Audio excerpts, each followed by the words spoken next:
Greetings and welcome back to the Mother Tongue podcast.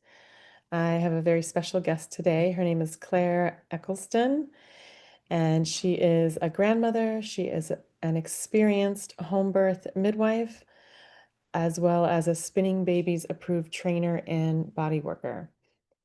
She has developed WombCraft, which is a type of bodywork combining craniosacral therapy, post-birth scar remediation, and somatic sexology. Claire is the founder of Womb Rhythms, an online school offering trainings in traditional art of BirthCraft. Claire lives in New Zealand. I couldn't pronounce that word before. New Zealand, if you want to share how to say Aotearoa. It's it again. Aotearoa. Okay. It's the how New Zealand should be called Aotearoa. Yeah, Is it but the it's a original hard word to people? pronounce. Okay. Wow. Cool. Welcome. I'm really excited to be in conversation with you today. You have a lot of I love how you have these different modalities that you have combined into your own unique offering for the world.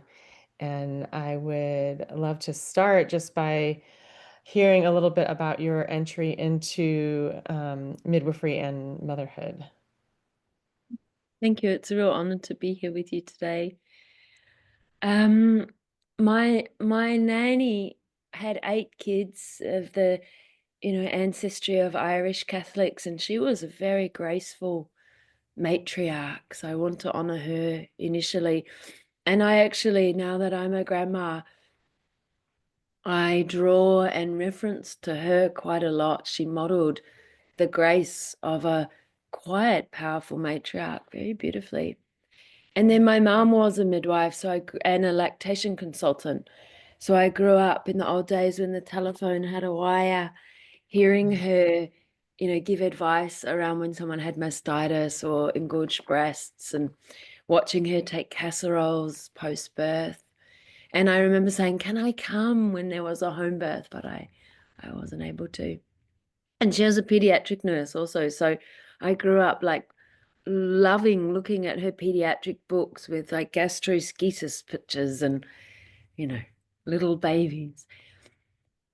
And then I remember reading Spiritual Midwifery when I was about 16, and I thought, yeah, that's me. That's my path. Um, I I really wanted to have babies, and I really wanted to be a midwife from about 16. And I tried to study with a home birth midwife, but at the time I couldn't drive a car. And in Australia, where I grew up, you need to drive a car to be able to move anywhere. It's a big country. And and around the same time, I enrolled in nursing to be a midwife in Australia. And around the same time, I conceived my first son. And so I started the course, and then I started vomiting, and then I vomited more, and then I vomited more, and I had a hyperemesis, so I had to stop. And during that time when I had a small child, I started assisting a home birth midwife in Byron Bay in Australia, which is quite an alternative place. And I was a doula, and I started running pregnancy support groups and parenting support groups. Mm. And then I tried again to do a direct entry midwifery program. And at the same time, I started vomiting, and then I started vomiting again. I conceived my daughter and had to stop. But it was always my dream to train and work as a home birth midwife in Aotearoa in New Zealand. And so when my youngest daughter was 1.5, we made the move as a family from Australia to New Zealand. Australia is my motherland. And Mm. there's a very beautiful midwife called Maggie Banks. And she lived in the Waikato. So we moved over to the Waikato, and I trained. I was very fortunate that my training was with home birth midwives. Um, we were a small class of students. We started with 60 and we had 15. Mm. So all my training was going to home births with different home birth midwives. Did a little in the hospital, and there was a strong physiological birth focus. And I'm very fortunate in Aotearoa. a lot of midwifery, particularly at that time, that was like nearly 20 years ago when I started. The foundation was working in partnership and really respecting physiology and working as an autonomous practitioner. So home births still are here in Aotearoa supported by the government. Um, family can choose to birth at home or a birth centre or in the hospital, and all their midwifery care is funded, Mm. except scans, blood tests are funded. And that care is from 6 weeks pregnant until 6 weeks post-birth, and I did all home visits. I did mostly rural women, mostly farming women. And I trained one of my beautiful teachers was a traditional Māori midwife. And so a lot of my training was with Māori whānau, Māori families Mm. within her training. And then I went on to care for a lot of um, Māori and Pacific Islander families. About 80% of my caseload over the last 18 years chose to birth at home, about 20% in a birth unit, and about 10% in a hospital, because they need to sometimes. Yeah. Mm. Yeah, I was going to ask where they typically give birth, so it sounds like home birth is really more the norm than the exception. In New Zealand, no, not really. It's about 3.4%, Okay. and getting less. But I was very lucky in the Waikato to work within a midwifery home birth collective. So I had colleagues. We usually always have a second midwife come for the birth. Mhm. Um, but these last few years, I've done a lot more locuming in small areas where we're like an hour and a half or 3 hours from the hospital in little birth units. And I teach a lot here in New Zealand. I teach midwifery emergency skills and mentoring and suturing, and then I teach internationally as well. So it's Mm. hard to have people on being on call when I'm away a lot. Right, right, yeah. Well, how did your experience, because you knew you wanted to be a midwife before you became a mother, and then your mothering came in and said, "I'm going to be a part of your life right now." And how did you kind of find your way back to midwifery, and how did that impact the experience of becoming a mother? How did that impact your understanding of midwifery? Yeah, that's a good question. At the time, I think I was so happy to be pregnant, but also felt so stopped in my tracks. And yet, the art of it was I would lay in bed spewing and spewing. And then I would be coloring in spiritual midwifery. Like my copy is all moldy and all the pictures are colored in. And I would read it and I would read it and I would read it again. And I feel like a lot of my midwifery journey actually was through those quiet 9 months of laying in bed vomiting, was Mm. learning about birth. And, then my own births, I had a midwife. I loved her. I had a home birth midwife, but I never wanted a midwife at my birth. Mm. And, not that as a 21-year-old, I was clear about that internally, but I wasn't verbally clear about that. But I lived very rural, and my mum was there. She wasn't practicing. So I birthed at home by myself with my first two children, and the midwife came after. So with Mm. my second, I'd been practicing already as a doula, and I was a little prepared. I knew a little about birth. And with my second, it was really getting to that place of, can I equally hold in my hands the absolute trust that my body can birth and that my baby knows how to be born and that all will be well? And at the same time, that I could die or my baby could die. Can I find peace of holding both?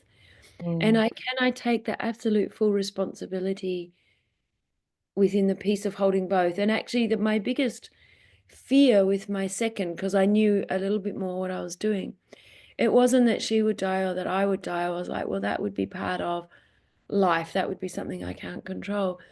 My biggest fear was in Australia at that time that I potentially would have, if she died, that I would have to go to court.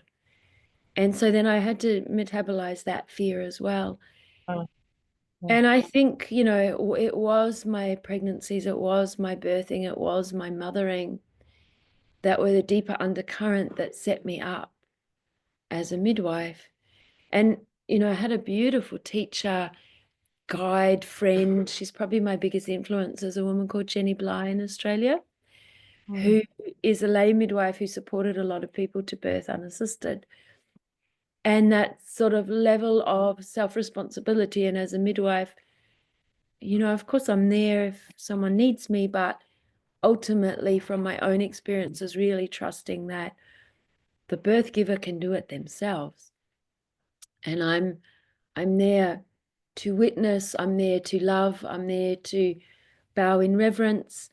I'm there with tools if I need them. But the birth, I suppose it's because I could do it myself.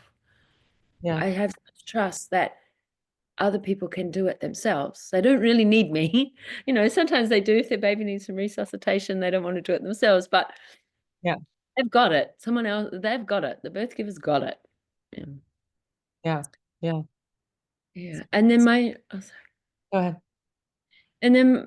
my babies were born at 42 weeks, covered in vernix, just beautiful. No one interfered with anything. No one talked.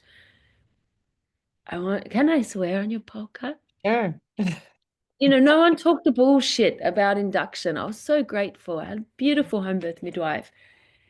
Um, and then my second baby was 43 weeks. And as well, no one talked the bullshit about induction. And, both of them came out full of vernix and not long fingernails, not looking post-dates at all. Yeah. So I was very grateful to the way my midwife supported me.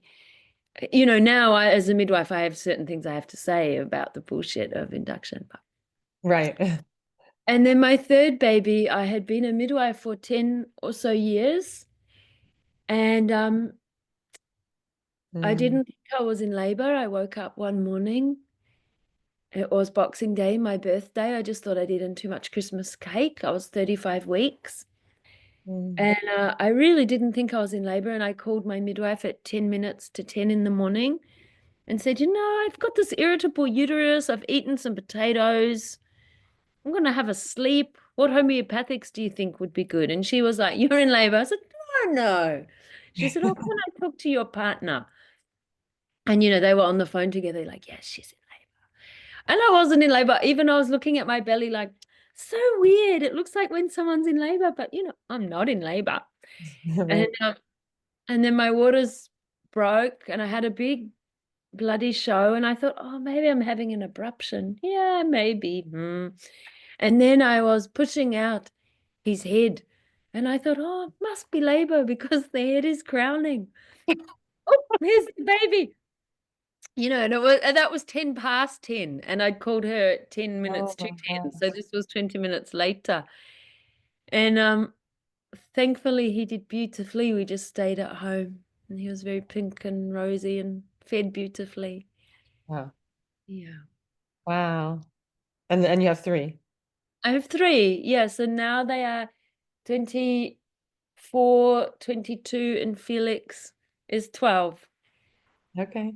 And, all that experience as a midwife, I was I don't know if I was in denial or I just didn't think, I didn't recognize labor until he's crowning. Yeah. Yeah. Yeah. Well, it's interesting how information changes experience because I was a midwife for 7 years before I had my first daughter, and I was very much in that first labor, very much in my head, like psychoanalyzing my birth until it just completely took over, and I couldn't do that anymore. But I remember when the water broke, there was some meconium, so when it came time for me to push, I was looking around. I'm like, "Where's the Dali?" And one of the midwives was just like, "Stop it, Karina. You're not the midwife here. Just be the laboring mom." But yeah, sometimes those, knowing all that you know as a midwife can be an impediment to just being in it sometimes. So, um, But it doesn't sound for you, it was like denial. Yeah, and I think, more than being a midwife, I taught pregnancy yoga for 12 years, like every week. And what I noticed, I mean, there was two things happening. One was my head was saying, I am not going to newborn unit at all costs. I am not going to newborn unit at all costs. Yeah. And then the other, my body, because I taught it so much, it was so in my body to open into, to do this birth breath, to like, ooh, that, and to release down in my pelvis. My Mm. body was doing that, and my head was like, I'm not going to newborn unit. And at the same time, my body was completely letting this baby slide out. I Yeah. think that was more, the experience and the training and having had it in my body overtook any midwifery. Other than that, I knew I didn't want to go to newborn unit. That was the.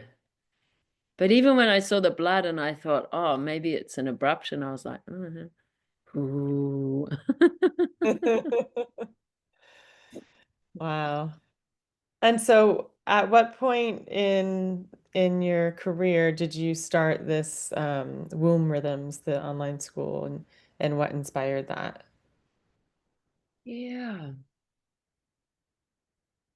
Yeah, I love learning. I love the craft of being with birth. And I think it's such an ancient craft, it's such an ancient language. And I feel like it's getting lost. Like we're not speaking it. Hmm. Probably when Felix, he's turning 13 now. So when he was on my breast, as a little one, he was about 6 months old. I started a workshop called the Sunny Side Up, which was what are the hands-on skills to deal with babies when they're posterior or deflexed. And I taught that for a few years and then became a spinning babies approved trainer. Hmm. And also I was teaching mentoring in New Zealand. We have a mentoring program. So if someone, when they graduate, they have a mentor, and the mentor and them get paid to sit and say, how are you going? What are you learning? So I had been teaching that for a while. I think it just naturally evolved. Over COVID, I started teaching. I developed a home sweet home birth course online because I was bored and I thought, how can I generate some income for my family? And what do Right. midwives need? I think a lot of midwives are afraid of in New Zealand doing home births. And then that developed into Womb Rhythms, which also has things. Once a woman gave me some feedback. She went to have a scan, and the sonographer did a transvaginal scan and didn't do it with consent. I was so pissed off. And so I made this short education video around consent, somatic consent. Yeah. And I emailed it to all the scan places I could find an email address for in Australia and New Zealand. Are like, here's some teaching around somatic consent.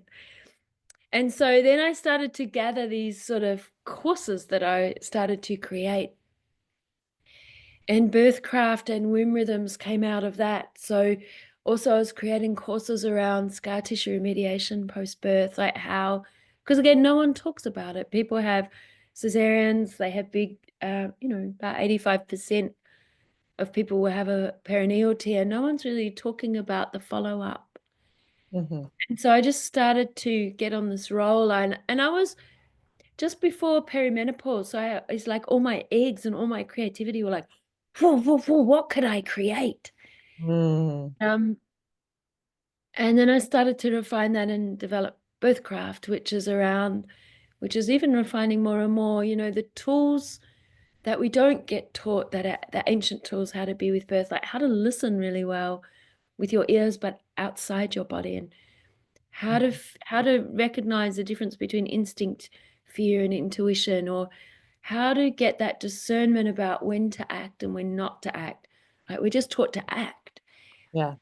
And how to, when I went to Mexico and Guatemala, they were teaching about the first thing they do in an emergency is pray. The first thing they do at a birth is pray. How is that we work with this holy work and we've forgotten to pray? So trying to bring back our relationship with spirit and the ether and the other world and the holiness and reverence of birth, I feel like it's been very sterilized out Yeah. in the way Western medical midwifery birth care happens. So it was bringing that together. And then Mm, my children journeyed alongside. They used to come to pregnancy yoga. They used to come to my workshops. My partner would bring my breastfeeding baby down on the plane so I could feed him while I taught. They're often in the background of my calls. So, yeah. and they would sometimes come to births. My youngest, I've had a few births, and this was not a good thing for a 35 weeker to, I think it was 5 months was the first birth. I'd Mm, be having one hand under the toilet bowl on ready to catch a baby, and the other hand, uh, I'd have like a baby on my breast, kneeling down by the toilet, and one hand ready to catch the baby. Like that happened heaps. Or he'd be on a front pack in the birth, or there'd be some loving auntie that would roll around with him on a mat while I was catching a baby. And then he'd come to visits, midwifery visits, and I'd breastfeed him, but then he'd cry in the car. So, yeah. and I'd have often kids in the cars, like someone calls pushing, I've got kids in the car. They'd be waiting in the car for my partner, or they'd come to visits with me. It was my mothering and my midwifery were very intertwined, sometimes oppositional, kids with fevers, and I'd Yeah. have to walk out the door. Yeah.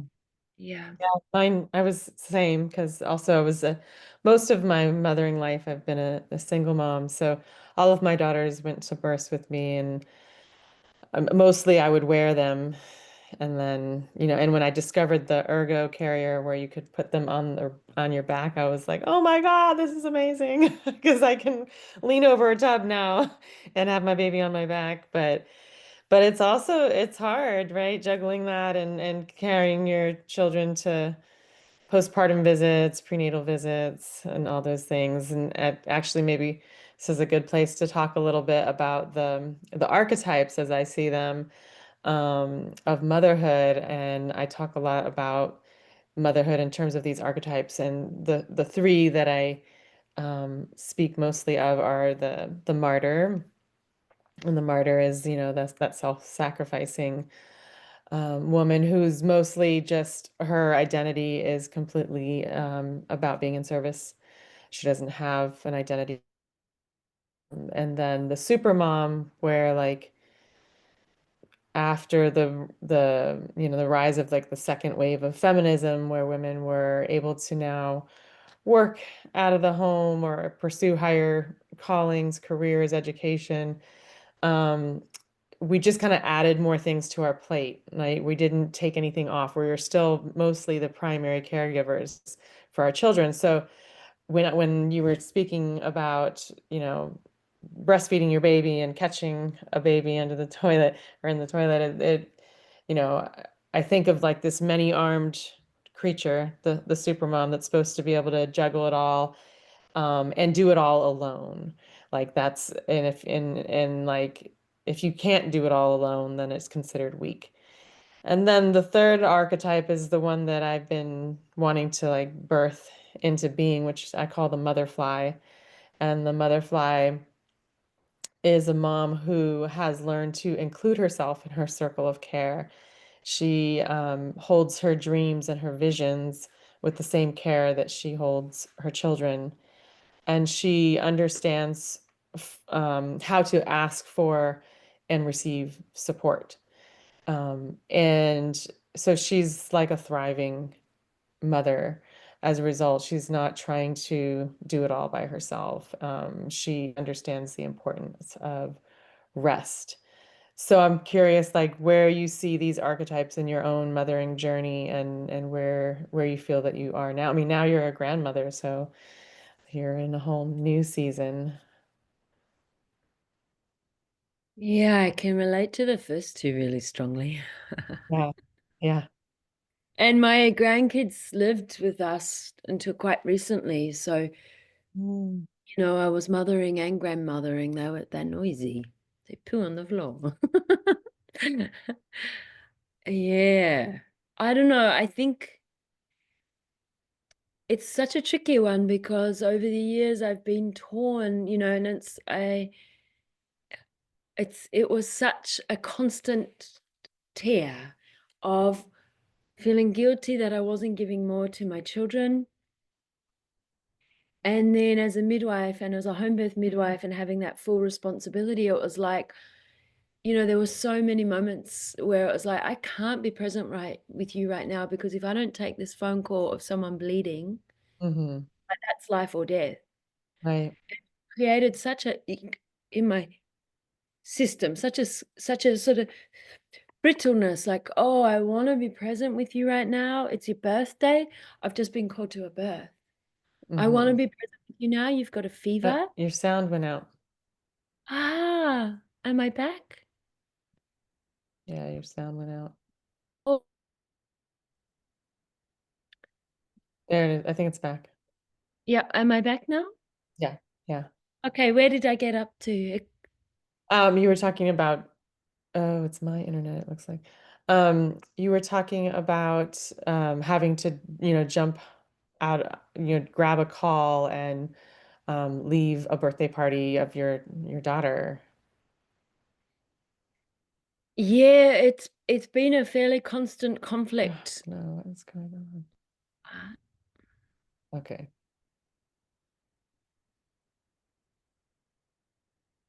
Try speaking. Okay, how's that now? Yeah, that's good. It's been a fairly constant conflict of grieving the presence for my children Hmm. and taking that responsibility with deep head bowed reverence of birth and knowing that my children missed out because of my choices to be a midwife. And my children actually often came second because if someone called me bleeding or birthing Hmm. or in a state, I had to prioritize them. And what that meant was I've developed huge capacity. But it's been really hard, particularly with Felix, my third, you know, because he was intense. He woke up every hour the first year and a half, and his system is quite, and still like that, I had so much guilt. I felt like I had ruined him because of my cortisol in pregnancy. That took me about 12 years to get over that, the guilt of that. I Yeah. should have known better. I had cortisol in pregnancy, and now I've created this being, and how could I? It's like the worst sin ever. Mm. Um, yeah, it's tender to talk about. And my kids now, they're my eldest son. My son is a beautiful man, like full of responsibility and cares for his children beautifully. I see some benefits of the fact, I mean, then their dad held the fort. I had the benefit of that, right? Hmm. But mostly with my kids, I felt like I didn't give them what I wanted to give them, that they continually missed out. Mm. And I think it's only now as I'm coming into perimenopause that, I've done it very hard, stretch. I'm holding everybody, children, families, work, teaching, more colleagues. And Yeah. it's only now as I'm hitting 40, what am I, 47, that I'm getting a little tired and that I'm starting to pull in and rest. And I think the work of Betty Martin actually really helped me. This consent work and the sexuality work of where is my yes and where is my no? What do both feel like in my body? That I am fully responsible to feel and communicate my no and that have peace with that. I think if we're talking about because absolutely I was the martyr. Hmm. I am recovering, learning about that. Yeah. Absolutely, I was a supermom, and now I am learning about to be a fly mother.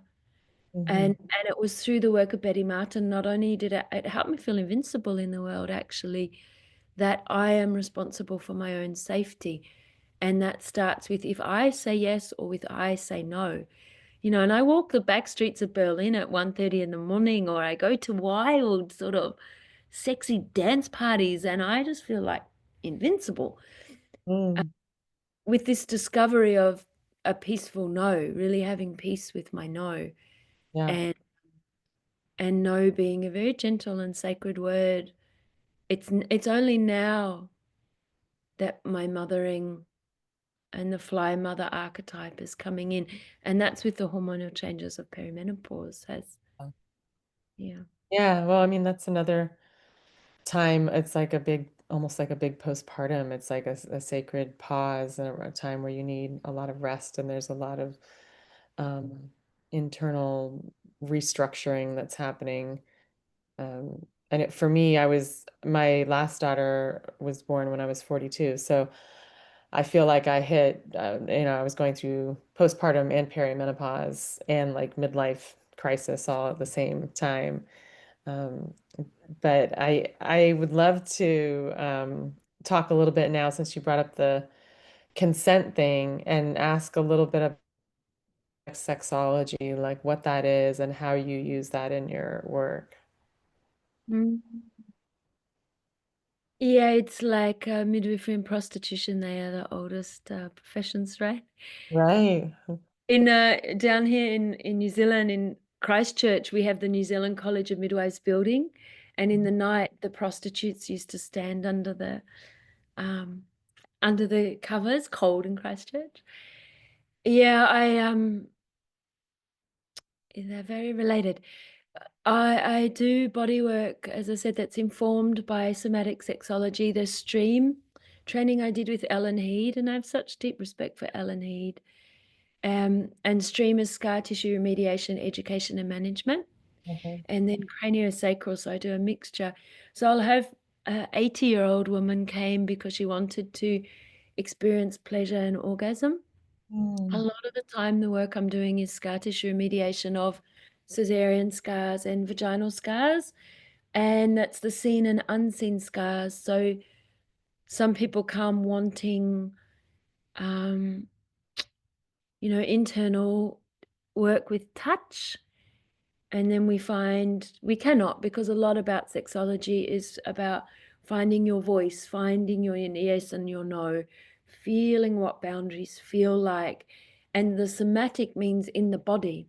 So we might play a game like towards and away, where someone gets to stand up and ask me to come towards or tell me to go away. And it seems very simple, but for particularly people in women's who identify as women or in a body with a womb, so often boundaries are transgressed that we don't even know where we begin and end. mhm, And yeah, and also just reclaiming the body as a place of pleasure and reclaiming pleasure as a place of power, because it's, thousands of years of religious and in industry that says women's bodies are a place of shame. So it's been very beautiful, reverent work to work with. And, I'm just amazed, like vaginas tend to only be touched as medical or as sexual, but there can be so much relief that happens from the internal structures, muscles and ligaments and fascia in the pregnancy in preparation for birth, but particularly with scar tissue. And this is, sometimes I've seen women in their 50s and 60s where cesarean scar tissue or post-birth scar tissue is having an impact on their health or the peritoneum and their bowel. And sometimes the release can be so micro, so gentle, and so profound. So it's really beautiful work. I really, really love it. I don't tend to work with men because my partner is not open to that, but I tend to work a lot with women mm, around boundaries, around pleasure, and scar tissue remediation and internal. Sometimes it's around, after a third degree tear, it's it's even as simple as holding someone's hand while we look in the mirror together because they envisioned something that was so monstrous for them. Or sometimes it's around the mapping of anatomy or the mapping of pleasure, which might be whole body or it might be genital. Sometimes it's around, as somatic sexologists, it's one-way touch. And there's different exercises we can offer. Like one is called bossy massage. So it's supporting someone to find their voice, to ask me to touch them in ways that they want to be touched. So it's really fun. It's really beautiful work. Yeah, that sounds really incredible. Actually, I think about that a lot when I'm getting a massage, how it can be for me to say what I want. And because usually I like deep massage, and so I'll always request that.